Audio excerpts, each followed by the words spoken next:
that tastes good. Wow.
Yep. Yeah, my poor wife, and her mom and stuff. Her mom gets sick. Oh, I met my new nephew. You have a new nephew? Yeah, he's 23 years old. He has a great family and everything. I don't understand.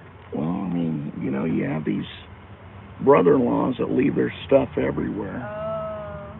And their past comes back to haunt them, He's 23, you said? Yeah, and he came over to our house, and you got these cheap papers. Those are cheap?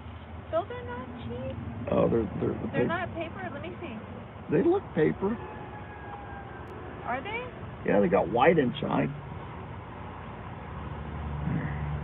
I put it. Wow. I didn't know this was paper. I thought about plastic. Damn it.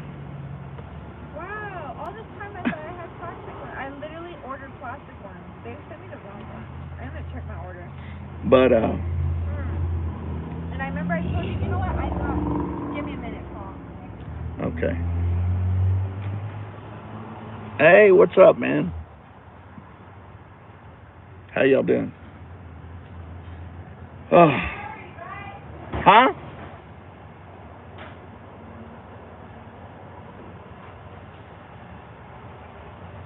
Gotcha, sir. Cool. Jumbo. Look, you say caustic, polypropylene. Cool. You want chemicals in your body? I got you. Yeah, man. All right, cool. Man, I'm so worn out from yesterday. I mean, I only did 4 jobs. One was a 2.5 hour job though. Yeah, it was a 2.5 hours. How big is their yard? No, it was a fert and herbicide kind of thing. Oh, okay. But, well, you have a blessed day. And you're blessed with a growing family. Yeah. My wife's having her change of life. Oh, that's just that she's all pissed off. Dude, that has to suck.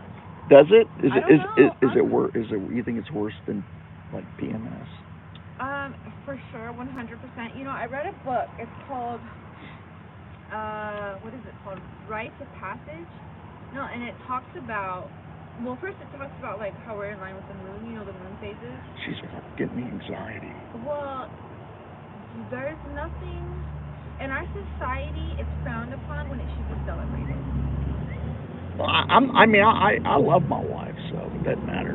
Well, but I'm probably going through a lot of like internal.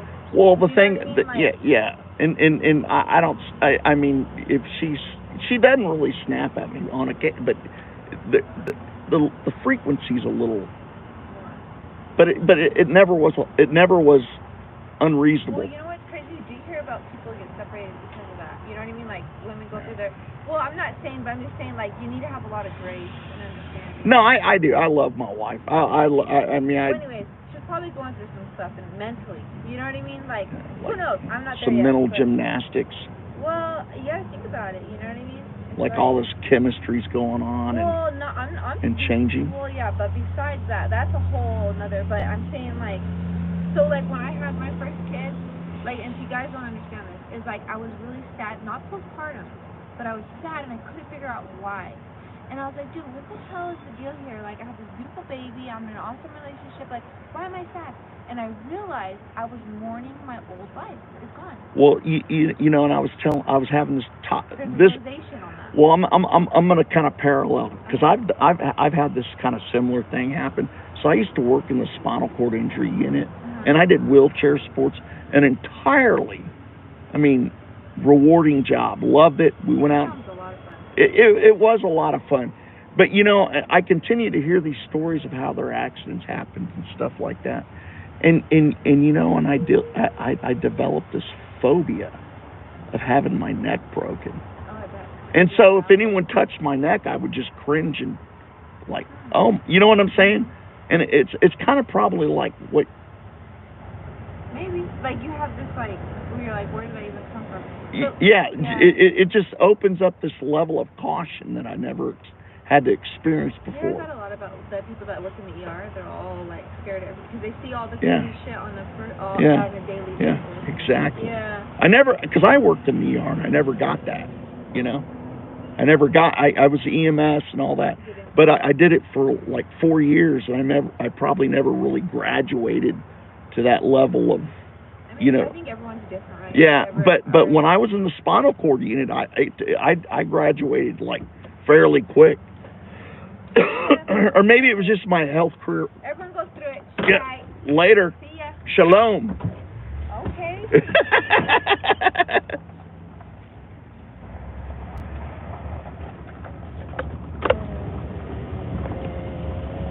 Hey, I'm doing good.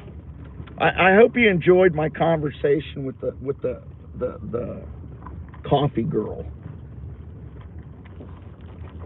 So I always have a conversation with her. She makes the best coffee, and she's not Starbucks, so I don't mind driving a little further. But this way is actually easier to get to than like the Starbucks next to my house. So yeah, we were talking about some things, you know, and you know, my wife's going through, you know, I'm not a young man, and my wife's not a young woman. I mean, she's beautiful and I love her, but you know, things happen when you get older. And you know, and I don't really truly know what's going on with her, like, you know, like identity wise or whatever, but I have to respect her, right? I have to respect what she's going through, and I have to love her for what she's going through, you know. I love my wife. She's a great woman. She has a big heart. And, you know, she was there. She came into my life when I really needed someone. And so, anyhow, you know, and she was just the right person. You know, when I met her, she was like in her like mid-30s, and you know, and she was this curvy Latina, and you know, and I've never really been a bar person. Like, hey, let's go out on a date and let's go to a bar or whatever. That's not me, especially after I got divorced. And I was single for a while, and I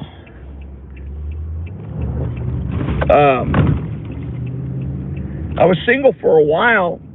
And you know, and I dated around here and there, and you know, but no one really did nothing for me until I met my wife. You know, whenever you know, I've never experienced love at first sight. I did with my wife. You know, I felt like I could trust her instantaneously, and I showered her in jewels, man.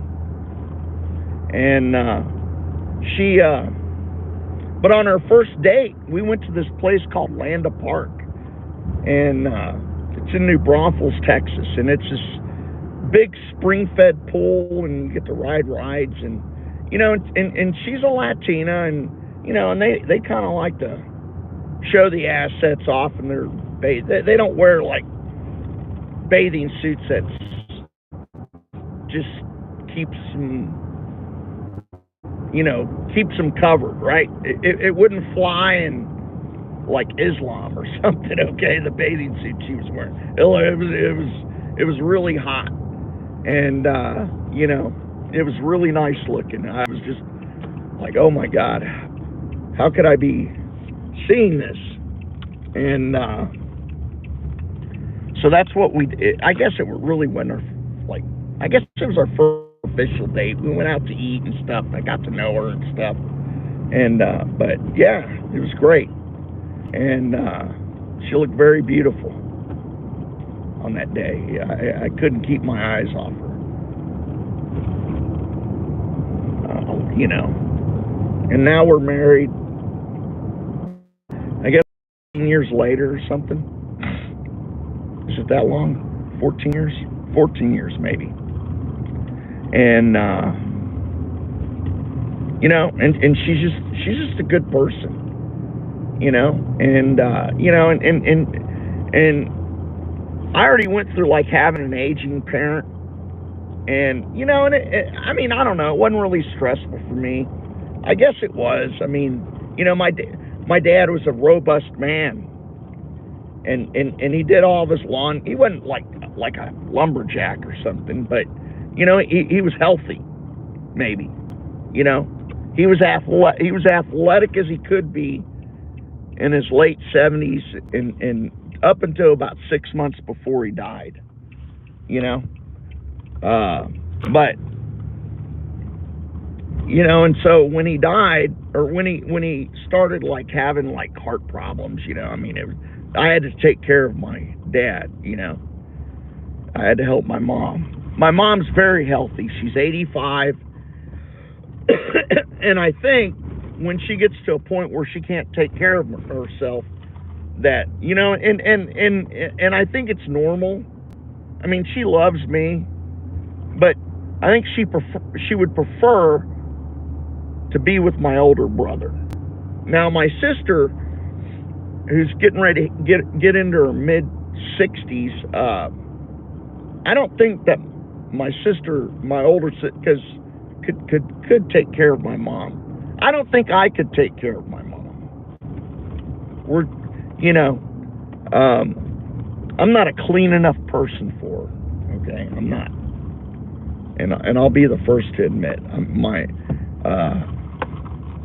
you know, I like pets indoors, and you know, so it just wouldn't be a good fit. But my brother, he could probably take care of her. I mean, we could take turns or whatever, but she's not even there yet. I mean, she still drives, and she's like 85, 86, very healthy. But my wife, back to my wife, her mother hasn't been healthy for a very long time. And, you know, she's got diabetes and just unable to, you know, doesn't have real good financial resources and stuff like that. And so my wife is finding that,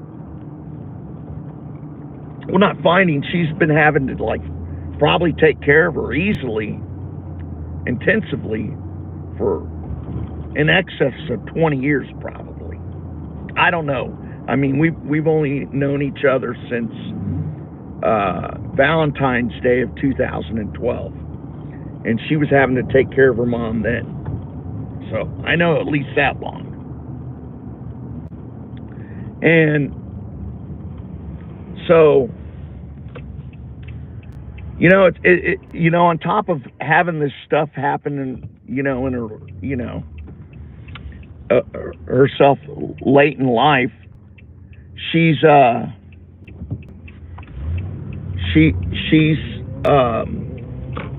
you know, getting kind of burned out on it. So anyhow, and you know, and it gets to her at times, because she's just really, I mean, she's exhausted from doing it. She's burned out, you know, and and her mother doesn't speak English, so you know, I can't really help her with that, you know, because her mom says I end up promising her to do things that I can't do. You know, that I don't know that I promised her to do that, right? And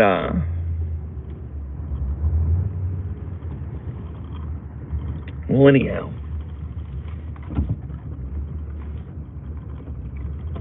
so back to the topic of this live. How many of y'all live in America? I do. All right, we have President Trump. All right. All the left is just like, really?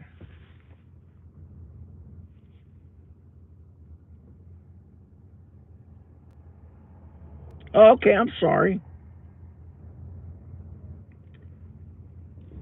So, so President Trump is being blamed for starting a recession, and you know, and his political opposition is fearful. I mean, I think I am fearful of it. But you know, when you have fear in your life, it's usually a lack of understanding about something, or it's imminent doom, right? And those are the two things that you get scared of, right? So, but Trump is causing a recession. He is.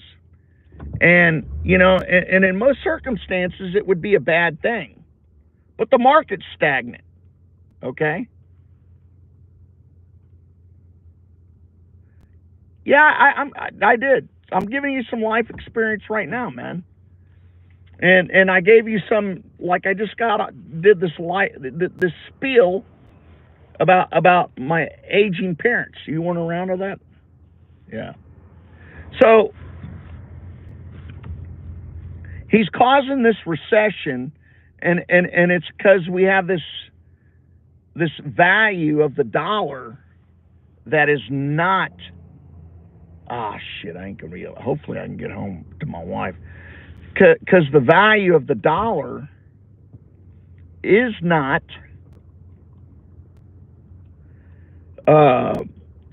worth what it needs to be worth. Okay. And so when you enter into a recession, you you know, uh, it'll cause interest rates to go down. So that'll stimulate the real estate market, right? That's the justification for it. But one of the byproducts of it is that you have these areas in the job market that are like this bubble economy, right? And this bubble economy, you know, you're literally feeding these jobs to sustain them, so people have a paycheck, but they're not able to spend the money. They're not able to spend this money that's being, because the prices are out of whack, right? And so you need to have these job losses, right? And unfortunately, it's government jobs.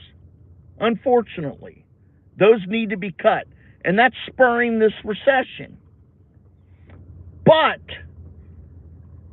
meaningful jobs will replace these jobs, right?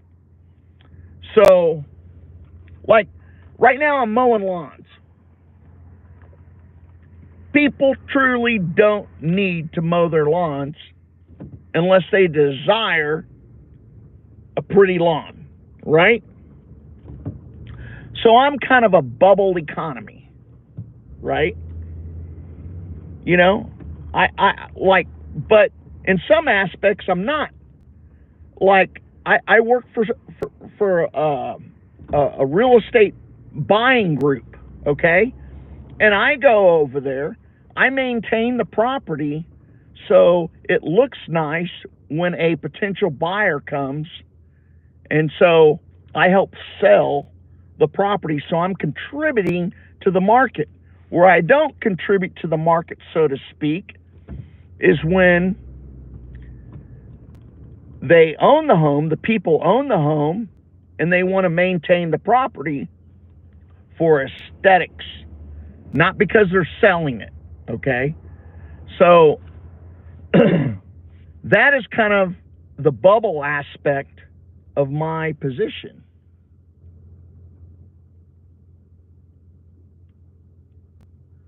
No, I'm in South Texas, So it does it can get cold here, but like it got cold, but it didn't get brutally cold. We had a long winter, but it wasn't like a terrible winter, like ice and all that stuff.